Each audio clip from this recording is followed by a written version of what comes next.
Okay.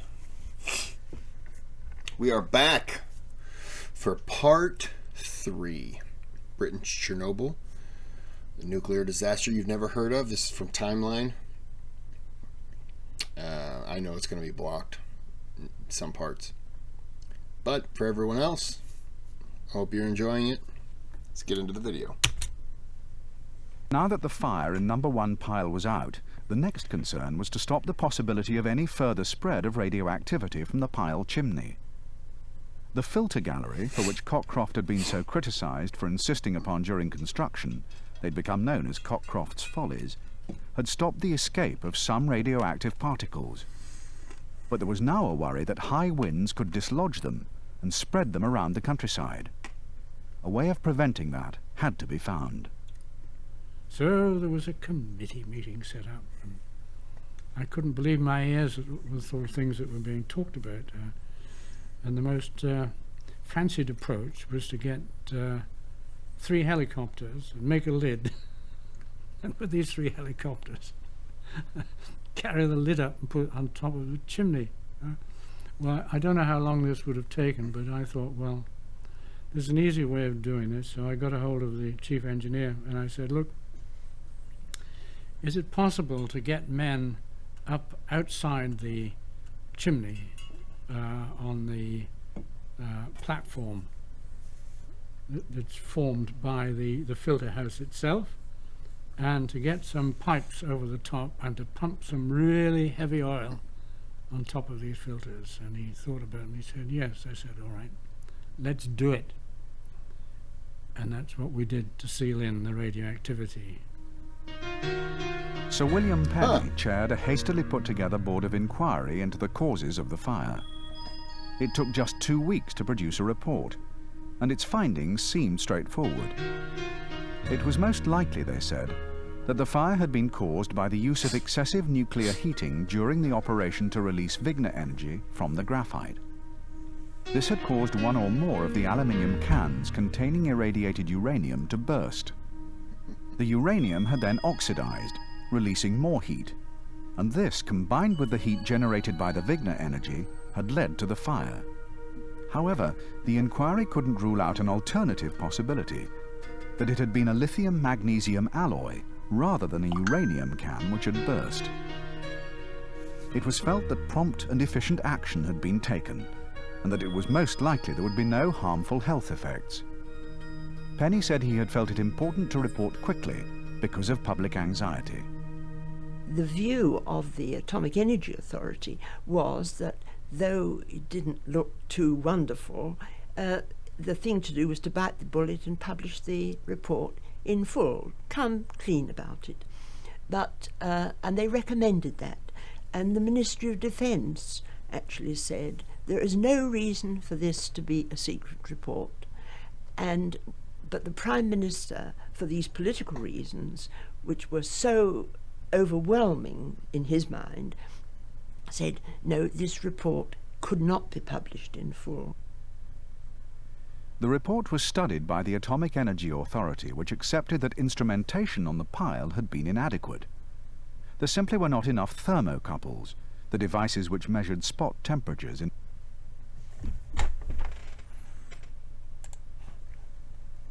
Was Churchill still the Prime Minister when all of this was happening? I don't remember. I could understand wanting to keep some temperatures in of a it number of the quiet. channels to give operators an accurate view of what the reactor was doing during a Wigner release. A subsequent re-examination by Sir John Hill, published in January 1958, cast doubt on the uranium cans being the probable source of the fire. He showed that the lithium-magnesium cans, for which the pile had not been originally designed, failed at a much lower temperature than those containing uranium. But what neither Hill nor the Penny inquiry were ever told about was an earlier fire in an oven used to test the fuel rods before they were put in the reactor. 40 years on, Tom Tuohy spoke publicly for the first time about a previous accident he helped cover up, which he feels confirms Penny's view. One of the tests that was done both at Springfield and then repeated when the fuel was received at Windscale was to heat the fuel elements for 48 hours to a temperature of 300 degrees centigrade, which was about, was 50 degrees lower than the temperature you expected to operate them at in the reactor. And this was done in ovens, and 2 tons of fuel was put into each oven for 48 hours. And to our horror, one morning when an oven was opened, the whole fuel mass was on fire. Now this was at a temperature, as far as we know, because there was no evidence that the oven had behaved in any improper manner, less than we would normally be operating the fuel at in the reactor. Now I'd forgotten all about this when I was interviewed at the Court of Inquiry, chaired by Sir William Penny. But looking back on it now, I think that this is something of really quite considerable significance. And as far as I'm concerned, it enhances the view of the Court of Inquiry that the fire almost certainly started in the uranium fuel itself during the Wigner release. Looking back from 4 decades on, it's much easier to see the Cold War period in perspective. Britain had suffered because of the Second World War in ways it would only later fully realise and accept. There remained a government view that the country could continue to play a dominant role in the world and still had the economic strength to develop independent nuclear weapons and their delivery systems. It had been an astonishing act for British scientists to design a nuclear weapon in such a short space of time without access to the key features of the pool of knowledge accumulated by the Manhattan Project. Though there were suspicions the Americans had provided some help despite the straitjacket of the McMahon Act. It's difficult to quantify exactly what the nuclear program cost Britain, but it's undoubtedly true that the environmental cost of the 1957 fire would have been much greater had Cockcroft not insisted that the filter galleries be built on the pile chimneys. Yeah. It's ironic that this insistence was based not on sound scientific judgment, but on the misinterpretation of an American accident. The site emergency at the Oak Ridge nuclear plant, which had inspired Cockcroft's demands, had been attributed at the time to releases of uranium particles from the chimney of the Clinton air-cooled reactor. Only later was it realized they had come instead from the nearby chemical separation plant. But for that error, contamination of the Cumbrian countryside could have been much worse. But perhaps the overriding question about the background to the Windscale fire is whether Britain, at the end of a long and costly war, should have gone ahead with a nuclear weapons program at all. I think that it's an absolutely understandable decision. It's hard for me to imagine that the decision at the time it was taken and the context it was taken could have been different. But I think in retrospect one could argue that it was actually a mistake, because what it did was actually make it more difficult for Britain to readjust and rethink its foreign policy, given its new kind of status in the world, and that the nuclear project became a symbol of what was increasingly an outmoded position in the world. It would have been difficult to imagine a more embarrassing time for the fire to have happened. Britain had only recently embarked on the world's first nuclear power program, and the Calder Hall station, next door to Windscale, although designed and built to produce plutonium, had been opened by the Queen in a blaze of publicity about its generating capability only the previous year. It is with pride that I now open Calder Hall, Britain's first atomic power station. This new source of power had been received enthusiastically, amid claims it would make electricity too cheap to meter. To have had something casting such serious doubt on the safety of the nuclear power stations, which were going to be built all over the country, was really pretty shattering. And the other reason that it was such a very unfortunate time for them was that the Prime Minister, who was determined, as the sort of jewel in the crown of his premiership, that he was going to achieve the nuclear partnership with USA that the British had so long been trying to re-establish ever since the war, and he saw it within his grasp, and he was just going off in October 1957 to Washington for crucial talks with Eisenhower, which he thought were going to lead to the restoration of collaboration. But if the fire caused political embarrassment because of the civil power program to come, its effect on military needs was negligible. I think the first 2 Calder reactors were already operating. There are four power reactors at Calder Hall, but of course they can also be operated in such a way as to produce military plutonium. And that really was their purpose. I mean, the power production was a sideline to show that it could be done, and it has been done very effectively, as they've been operating now for 40 years. So the loss of the output from the Windscale reactors wasn't such a bad thing from the military point of view. From the point of view of producing power, it didn't really make any difference, because no one was ever going to build another reactor like the dear old Windscale piles. They were the biggest hot air machines that man has ever invented. We blasted cold air in at one end and hot air up the chimney. The month after the Windscale fire, the British exploded their first hydrogen device at Christmas Island. They had finally reached their goal, 5 years after the Americans, and despite losing ground to the Russians.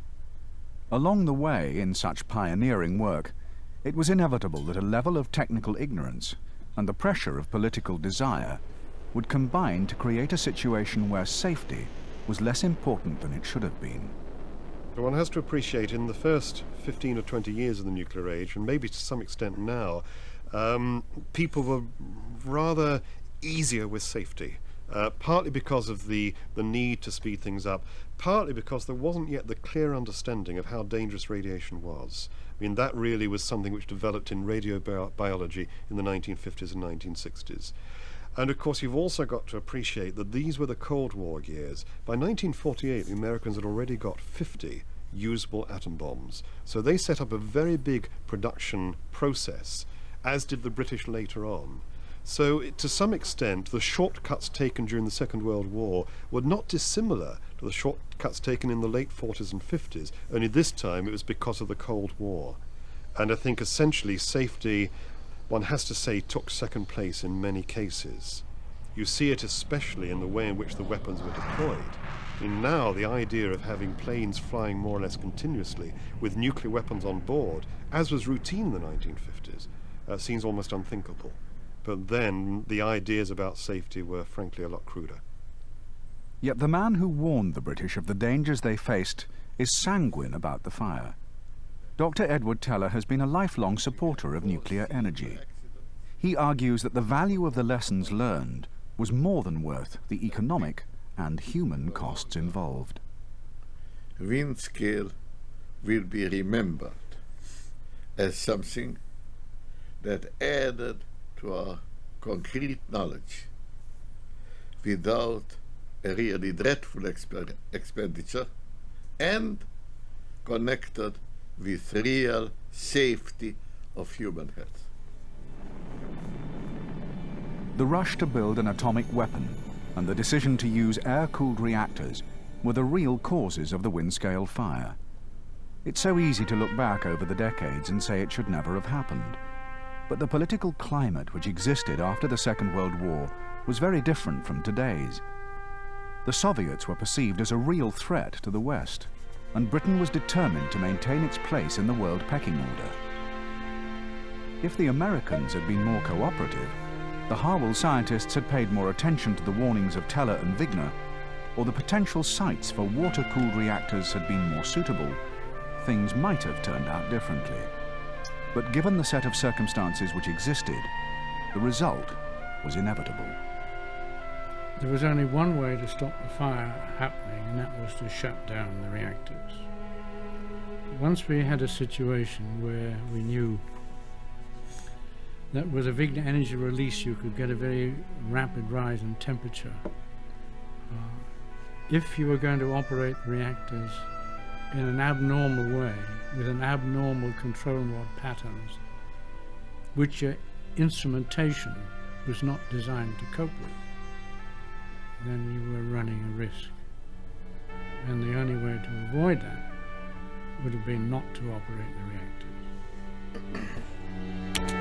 I think that the U.S. should have helped set them up, not with the intent that they were going to make them and use them, but because the U.S. and the U.K. are such allies that I'm going to go on a limb here and say that, let's say this planet spins on for another 1,000 years. I really have a difficult time believing that our two countries will ever fight again. We're always going to be on the same side. If we're ever against each other, then something really got weird. And one of us will definitely be in the wrong. Not saying UK, not saying US, I'm saying one of us will definitely have picked the wrong side. I just don't see us ever fighting. It's not 1700s, it's not the 1800s anymore. I mean, we're bonded. So I think we should have helped, because it would have helped us at the same time during that period. It would have taken heat off of the US.